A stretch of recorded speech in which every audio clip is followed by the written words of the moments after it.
Kwa jina naitwa Riyad Haidi Hassani, mwenyekiti wa serikali ya mtaa Ponde, ambayo Ponde iko katika kata ya Utuangoma, wilaya ya Temeke, mkoa wa Dar es Salaam. Kwa siku ya leo nataka nitoe taarifa kwa wananchi wa mtaa wangu wa Ponde kwamba mnamo tarehe 10 siku ya Jumamosi tutakuwa na kikao cha wananchi cha wakazi wote wa mtaa wa Ponde, ili tuje tusikilize ambayo yanaajiri katika mtaa wetu. Ajenda zetu zitakuwa, ajenda kuu kwanza itakuwa ulazimishaji wa makazi katika maeneo yetu ya Ponde.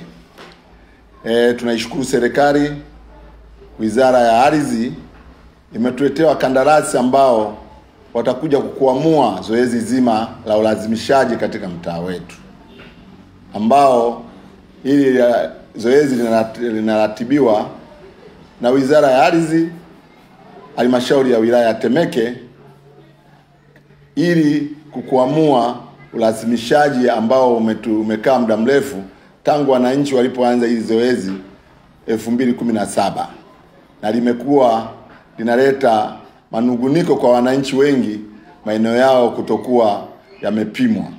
Sasa mwarobaini wa kumaliza hilo tatizo umekuja. Niwaombe wananchi wa Ponde, mjitokeze kwa wingi katika maeneo yenu ya ardhi, hata ambao wako nje ya mkoa waweze kufika katika maeneo yao au katika wajumbe wa mashina, ili wapate taarifa. Zoezi letu litaanza mnamo tarehe 9 mpaka tarehe 30. Tumejiandaa vizuri katika kuhakikisha kila mwananchi mwenye eneo katika mtaa wa Ponde anapata fursa ya kupima eneo lake. Na hii fursa tuliyopewa na Mama Samia, upimaji ni bure. Mwananchi yeye kazi yake ni pale watakapomaliza kutambua eneo lake na kufanya vipimo na kuipatia plot number, mwananchi ataenda kulipia eneo lake hati, ili aweze kupata hati kutokana na ukubwa wa eneo lake. Kwa hiyo ukubwa wa kila mwananchi wa eneo lake vinatofautiana, lakini upimaji ni bure, kuwekewa mawe ni bure, msije mkatozwa pesa zozote. Na pili, sehemu ambazo zitakuwa na migogoro, kwa mfano jirani yako hataki kutoa eneo la barabara ambayo barabara inaanzia mita 4 mpaka mita 5, hayo maeneo yanaweza, kama kuna mgogoro wowote au wataalamu wetu watashindwa kuendelea na upimaji katika eneo hilo, na wataenda eneo ambalo halina migogoro. Na maeneo ambayo hayana barabara, wapimaji wataalamu wetu watayatambua na kuhakikisha kuwatambua watu wote ambao wanaishi sehemu za squat ambazo barabara haziwezi kufika, ili waweze kupatiwa leseni za makazi. Rai yangu wananchi, sehemu ambazo zitakuwa na migogoro tujaribu kumaliza migogoro mapema, ili hao wataalamu wetu wanapofika waweze kufanya upimaji kuwe rahisi kuliko kuanza migogoro. Na sehemu ambazo wataziacha zenye migogoro, mwananchi itamlazimu atumie gharama zake binafsi kuja kupima eneo lake baada ya kumaliza migogoro. Pili, katika huo mkutano wa Jumamosi ambao utafanyika hapa katika serikali za mtaa, tutajadili kwa upana maendeleo ya mtaa wa Ponde. Tutajadili kuhusu shule yetu ya msingi Ponde, tutajadili kuhusu kituo cha polisi, tutajadili kuhusu kituo cha kiwanja ambacho kina mgogoro wa shule, ambacho kilikuwa kwenye mgogoro mpaka sasa hivi kiko kwenye mgogoro. Tutawajulisha wananchi kimefikia wapi. Pia tutajadili miundombinu, kuhusiana na miundombinu ya barabara, maji. Kwa hiyo nawaomba wananchi wa Ponde muhudhurie kwa wingi ili muweze kupata fursa ya kujua mtaa wenu unaendeshwaje.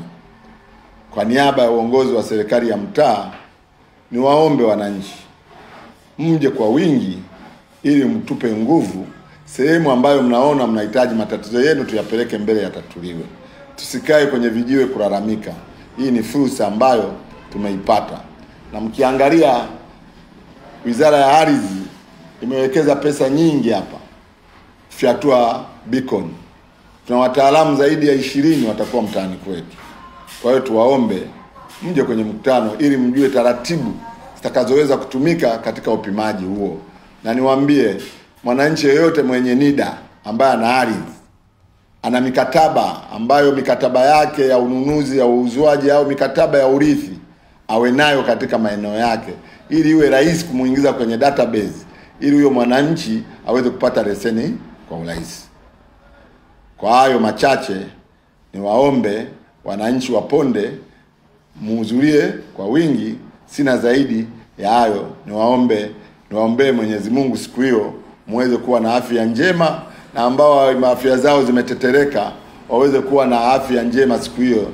Mungu awape nguvu waweze kuhudhuria. Asanteni sana. Kwa majina naitwa Fatma Nzota, ni mjumbe wa kamati ya urasimishaji makazi mtaa wa Ponde.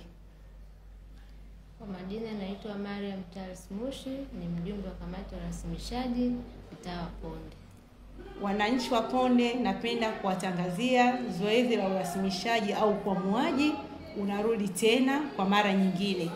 Kwa nasisitiza siku ya Jumamosi, wananchi wote wa Ponde tunatarajiwa tukutane katika mkutano bila kuacha, ili tuweze kutatua changamoto za urasimishaji. Wale wote wenye changamoto za urasimishaji tunatakiwa mfike, kwa sababu hii ni golden chance, never come twice. Jamani, si ya kukosa. Kwa na wasisitiza wale wenye encroachment, matatizo ya mipaka, barabara zimeingiliana, kwa naomba wote siku hiyo tuje kwa wingi ili tuweze kukwamua. Na huu ukwamuaji wa urasimishaji hamna gharama zozote. Gharama zitakuja kulipwa ni pale mwishoni kiwanja chako kishakuwa surveyed au kwa jina lingine kimetambulika kisheria, ndio utapigiwa gharama za nini, za ulipaji. Lakini sasa hivi hakuna payment yoyote. Na wale ambao walishalipa mwanzoni hawataweza kurudishwa pesa zao, ila zoezi litaendelea. Na vitu vya kusisitiza, mnatakiwa mwe na kitambulisho cha NIDA na mkataba ya mauziano. Hivyo ni vitu muhimu, ili uweze kupata hati lazima uwe na hivyo vitu. Pia nasisitiza, tukianza kwenda site, kama wewe ni mzazi, baba au mama haupo nyumbani, naomba uache mtu kijana mwenye akili yake timamu aweze kuonyesha mipaka halisi, ili beacon ziweze kupandwa bila kuwa na kwele yoyote ya mipaka. Asanteni, tusikose Jumamosi saa 8 kwenye mkutano wa wananchi. Ajenda kuu ni urasimishaji makazi mtaa wa Ponde. Asanteni. Kwa kuongezea ama kukazia tangazo hili, umesikia jirani yako labda amesafiri hayupo, unaweza kumpigia simu, na kama atatoka pia aache taarifa. Na kwa wale wenye maeneo makubwa anataka kabisa ayakate, inabidi awepo kwenye siku ya tukio. Kwa hiyo anayesikia tangazo hili amtaarifu na mwenzie, ili wote muweze kufika na mpate huduma hii ya urasimishaji makazi mtaa wa Ponde. Msikose yale maeneo ambayo mnasema ilikuwa yana mawe, sasa mawe yanakuja katika eneo lako husika. Nasisitiza pale siku hiyo ya kupanda beacon, wananchi anatakiwa hawepo. Kama umeenda kazini, acha maelekezo kwa kijana au kwa dada, aonyeshe mipaka yake mzaki, ili zoezi haliwezi kurudi tena. Na ndo mafundi wetu au kwa ajili ya kuleta beacon wanakesha asubuhi na usiku. Kwa hiyo zoezi linaanza effective ndani ya siku 30 mpaka 30 zoezi la kile lishakamilika.